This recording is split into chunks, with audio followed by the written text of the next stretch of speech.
Plus Mag, le magazine d'actualité pour tous. Ayant accès à des services de soins de santé reproductifs, c'est une femme qui aura un état de bien-être physique, je dirais, complet. C'est une femme qui sera, et tout cela permettra à la femme de participer aux tâches, permettra à la femme de participer à l'économie de son pays et lui permettre d'évoluer. Violence basée sur le genre. Les violences basées sur le genre, un problème assez courant dans notre pays, un problème assez courant dans nos différentes familles. Nos mamans ici présentes, plusieurs ont des témoignages des personnes qui ont subi des violences basées sur le genre, des insultes à longueur de journée. Sachez, qu'est-ce que tu peux faire pour moi? Ta place n'est pas ici, ta place est à la cuisine. Des coups à longueur de journée, nos mamans en subissent. Pensez-vous vraiment qu'une femme pareille peut aider à développer son pays? Je nous pose la question dans l'Assemblée. Est-ce que vous le pensez vraiment? Déjà, elle n'a pas le bien-être. Déjà, elle n'est pas bien dans sa tête. Et lorsqu'une femme n'est pas bien dans sa tête, tout ce qui reste, c'est zéro. Elle ne sera pas en mesure, si c'est une fille, de continuer, par exemple, de poursuivre avec ses études, d'étudier comme il faut. Si c'est une maman, elle ne sera pas en mesure de participer activement à l'économie du pays. Elle ne peut pas, parce qu'elle ne va pas déjà bien moralement. Et là, je parle de toute forme de violence, qu'il s'agisse du viol, qu'il s'agisse des agressions sexuelles, de mariage forcé, tout cela est inclus dedans. Ensemble,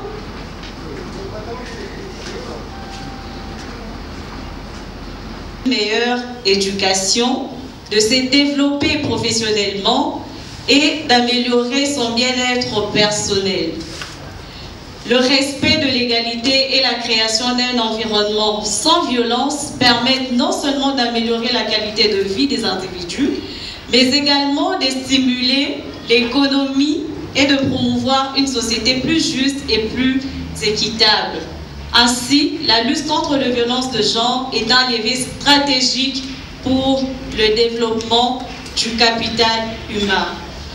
Je nous appelle tous à l'Assemblée, celui ou celle qui sera confronté, on ne le souhaite pas, à un problème de violence, de bien vouloir en parler, de ne pas se taire.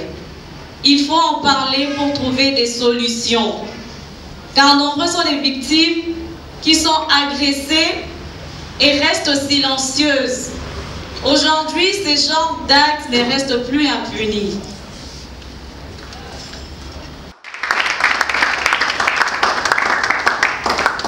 Merci notre gratitude envers Madame Armaël pour son intervention.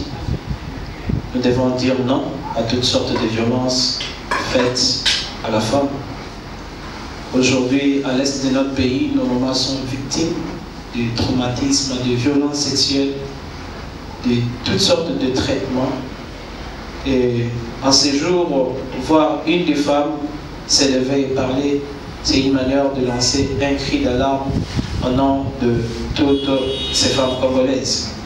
Alors, c'est par cette dernière intervention que nous allons mettre fin à cette série de panels. Une intervention qui sera assurée par Dr Merveille Ntsumbu, dont la thématique est éducation et formation de la femme clé du développement du capital humain. Et elle va traiter les points ci-après: éducation de filles, réduction des inégalités, ainsi qu'autres points. Et pendant que j'invite Docteur Merveille de regagner ces lieux, nous la recevons en acclamant. Merci, c'est avec elle que nous allons clore ces moments. Je tiens à nous dire que si nous avions des questions et autre chose, veuillez les noter parce qu'à la fin, nous aurons une série d'échanges. Merci. La salle est très calme, j'espère que tout le monde va bien. Non, ça me dit ça. Moi, Lingala, la français, je veux que tout le monde puisse comprendre les points que je vais aborder. Est-ce que Ezosimba, ça va avec tout le monde? D'accord, ok. Alors, je vais rapidement, parce que je n'ai pas beaucoup de temps, parler de sommaire, s'il te plaît.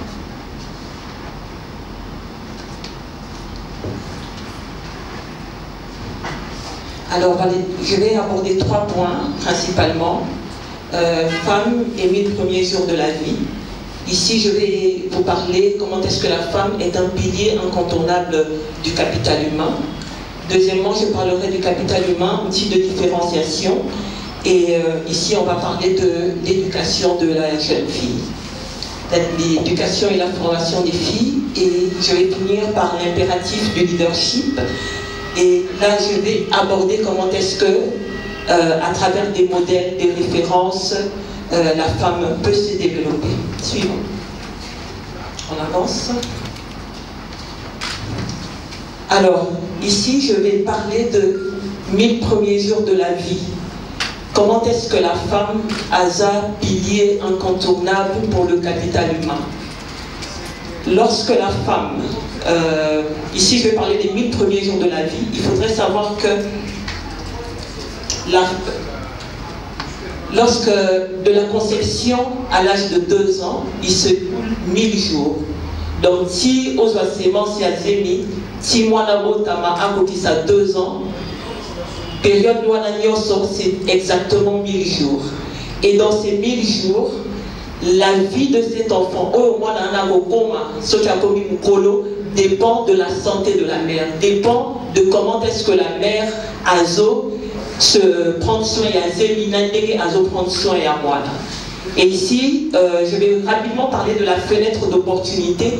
Fenêtre d'opportunité, que période de la conception à 2 ans, et sa période où, quand la maman, toute affection que la maman aura, touchera à l'évolution de son enfant. Et la période où, pendant les 1000 jours, si l'enfant a un problème durant la formation de son cerveau et toute l'évolution, ce qui problème est joué pendant ces 1000 jours, cette affection est irréversible. Donc quand l'enfant a un problème ici, que ce soit pendant la grossesse jusqu'à 2 ans, cette affection est irréversible. Donc moi, à Zuichot, il y a l'ibéla. Du coup, c'est pour ça qu'on dit que ici, la maman, elle est le déterminant majeur de ce que l'enfant deviendra à l'âge adulte. Diapo. Alors, je vais parler, on rentre s'il te plaît. Encore? Ok. Ici, je vais parler du capital humain, l'outil de différenciation. Je vais aller rapidement parce que je n'ai pas beaucoup de temps. Alors, Awa, je vais vous faire comprendre d'une chose. Ici, je vais parler de l'éducation de la femme. Ici, nous demandons à ce que la femme puisse investir dans son capital humain. Depuis que Tobandi, toutes les intervenantes, elles sont en train de parler du capital humain. Je suis sûre que dans la salle, le capital humain en gros, capital humain, c'est 3 choses. 3 choses, c'est le savoir, les expériences et les compétences. Et que moi, signoso, il faut investir dans le savoir, Deuxièmement, investir sur les expériences. Et là, aujourd'hui, expérience boni. Combien de temps tu as travaillé dans ça pour Okomamakas? Depuis combien de temps est-ce que aujourd'hui expérience n'a Otonga? Parce que L'avantage ici, c'est pour le troisième point, c'est les compétences. Une fois qu'on a acquérir expérience et ça pour la compétence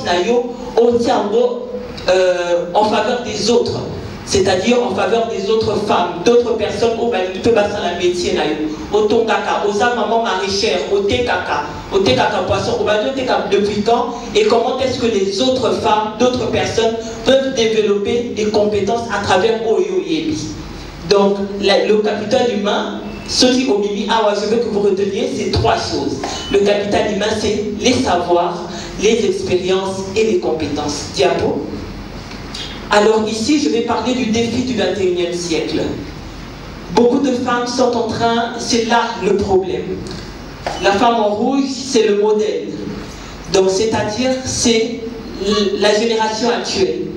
La femme est confrontée à ce qu'on appelle les stéréotypes de genre.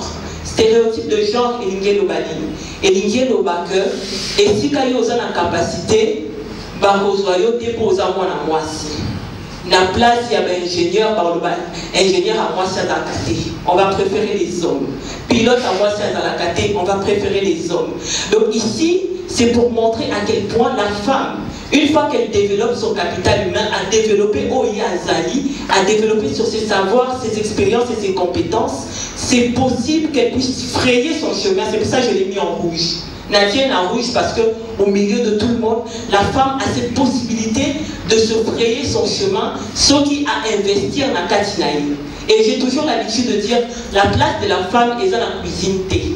Place à moi si, et si canyon soya aligné. Donc, il faudrait investir dans ce que tu es, investir dans la yel et dans la compétence pour être dans l'endroit que tu choisiras. Diapo. Alors ici, je vais parler de deux théories rapidement. La théorie de la croissance endogène et la théorie de la croissance exogène. La théorie de la croissance endogène fait appel à tout ce que Oezayayo, c'est-à-dire ton être. Ça te concerne. Le moi, c'est ce que ça veut dire simplement, l'être. Et la théorie de la croissance exogène, c'est l'extérieur, c'est la voix, c'est ce que les autres peuvent apporter. Et on pose la question, à qui la responsabilité ? Lorsque j'investis en moi, lorsque je me développe, cela va affecter ma croissance exogène. Parce que plus je me développe des compétences à développer par tout et qu'on attirer par tout, payer par tout. La vision, comment est-ce qu'on la définit? Vision, ça est logo à long terme. Namusika, dans 5 ans, dans 10 ans, et pour y arriver, il faut avoir des objectifs. Objectifs, ça est logo aux sala. Oso prévoir par mois, tous les 3 mois, tous les 6 mois, et ça y a modé dans le sala pour écomisanga, na vision, na poste dans 10 ans, et les tâches dans le sala chaque jour. Qu'est-ce que tu fais chaque jour, femme, pour t'améliorer? Qu'est-ce que tu entreprends chaque jour pour t'améliorer? Diapo. La loi du mérite, le véritable leadership vient de l'influence. Alors, ici, je parle des femmes. Je suis de ceux qui refusent nommer moi si, toi à moi si. Là, je suis très catégorique sur ça et je le répète tout le temps. Na kontima débattre moi si na poste de responsabilité pour à moi si. Moi si na zona poste sabatia na poste de responsabilité parce que Ayebi et parce qu'elle est compétente. Si elle n'est pas compétente, on ne la mettra pas ministre, qu'on ne la mette pas directrice générale, qu'on ne la mette pas dans un poste de responsabilité pour à moi si. Il faut qu'elle soit dans un poste de responsabilité parce que elle l'a mérité. Diapo. La loi de l'éclaireur. Alors ici, nous parlons des compétences. Et on revient encore sur le capital humain, savoir, expérience et compétences. Il faut apprendre des nouvelles notions, transformation. Pendant si sa licence n'a ici pas en 2003, depuis le diplôme il y a licence il y a 2003, pendant vos cours, vous dessinez l'ordinateur sur le cahier. Les lots ordinateurs et comme il y a laptop, pliable, tablette, mais toi tu as toujours ta licence de 2003, tu ne l'évolues pas. Ce n'est pas bon. Il faut la transformation parce que le monde est évolutif. Makambo change aka. Oyeko la coiffure esthétique, bando oyeko la change ate. Chignon plaqué, j'ai les bélets de ça la lisusu te. Chignon et comment j'ai nuki. Donc il faut avoir la transformation, se développer et soyez couramment dans une position de recherche de solutions et non de présentation de problèmes. Diapo. On avance. On avance. Le savoir-faire, précédemment on parlait de l'audace d'oser, il ne faudrait pas vous limiter. Ne te dis pas que n'a pas gâté.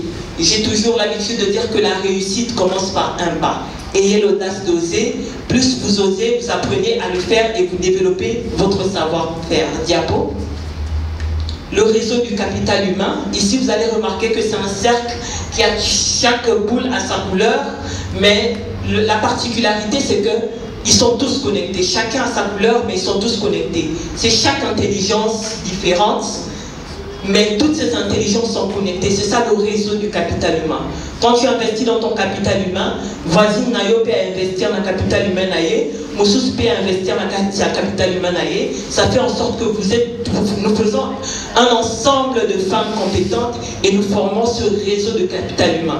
Et c'est seulement ce réseau du capital humain qui peut faire avancer notre société. Diapo. L'intelligence émotionnelle, on avance. On avance. Qu'est-ce que l'intelligence émotionnelle? Je vais en parler rapidement parce que c'est ce qui nous ralentit un peu, nous les femmes. Nous sommes très émotives. Et lorsqu'il s'agit de prendre des décisions en tant que femme, tout ce qui est décision mine émotion, c'est là, c'est l'intelligence émotionnelle. L'intelligence émotionnelle, c'est 4 traits. C'est la conscience en soi et la maîtrise de soi. Donc, l'icolo eza komiyeba na kozala na conscience na oyo na salaka et na se et koyeba moninga kozala na conscience yé à salaka. Donc, la conscience en soi, maîtrise de soi, conscience sociale et la gestion des relations des autres. Diapo. Les deux dames qui se regardent, une ancienne génération et une nouvelle génération.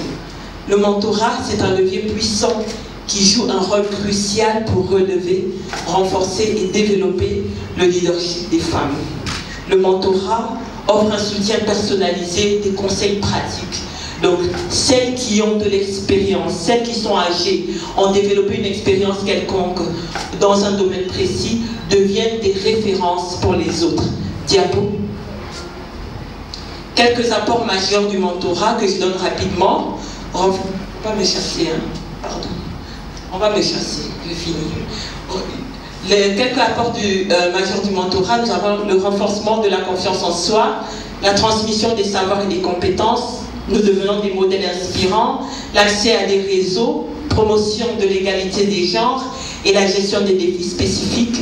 Et je termine par là. Diapo. Je passe. Conclusion. Alors ici, je vais conclure en disant que soutenir les femmes dans leur quête du leadership, c'est investir dans l'avenir.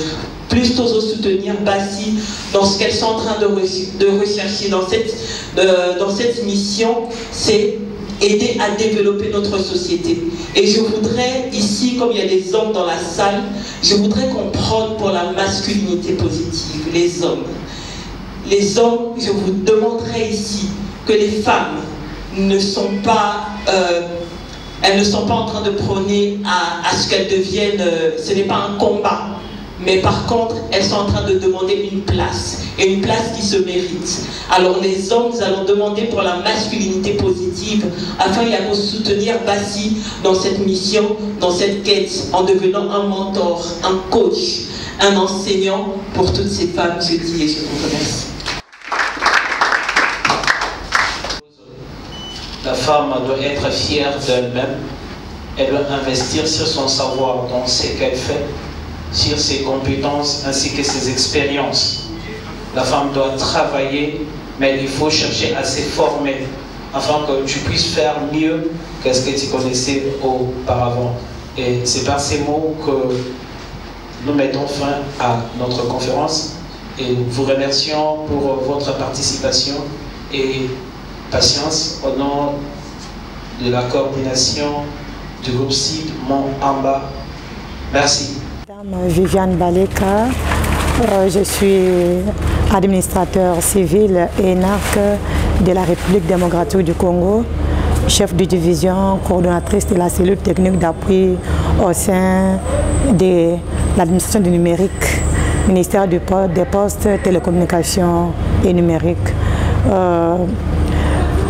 Nous avons été invités à pouvoir intervenir sur le thème investir dans la femme, fenêtre d'opportunité.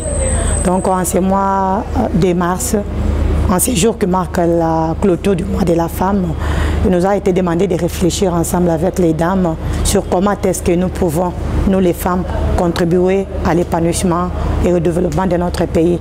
Et pour ça, nous avons eu à réfléchir ensemble avec les dames sur ce que nous pouvons mettre en œuvre pour pouvoir contribuer au développement de notre pays. Donc nous devons d'abord investir dans notre formation. Nous devons nous former parce que Gandhi le disait aussi que ce que vous faites pour nous, sans nous, vous le faites contre nous. Alors nous avons demandé à toutes les femmes de pouvoir s'impliquer, de pouvoir investir dans leur formation, dans les expériences et avoir une vision. Donc les dames doivent avoir une vision, les femmes doivent rêver.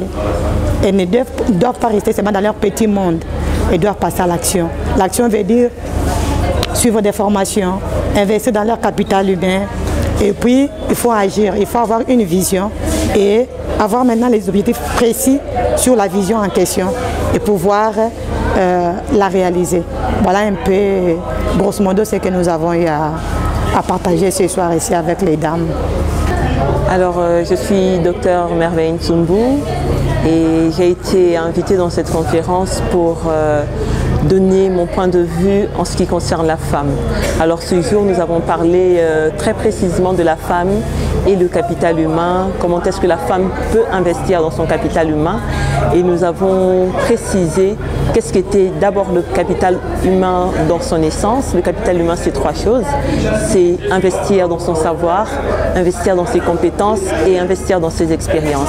C'est ainsi que nous avons encouragé les femmes à investir en elles, investir dans leur savoir, qu'est-ce qu'elles peuvent faire et savent faire afin de mieux évoluer, investir dans leurs expériences, ce qu'elles ont commencé à faire comme métier, comme quotidien, comment est-ce qu'elles peuvent se développer et faire et accroître leur expérience afin de mieux développer leurs compétences, car seule leur compétence leur permettra d'être rentable au développement, rentable pour elles-mêmes, mais rentable aussi pour la société.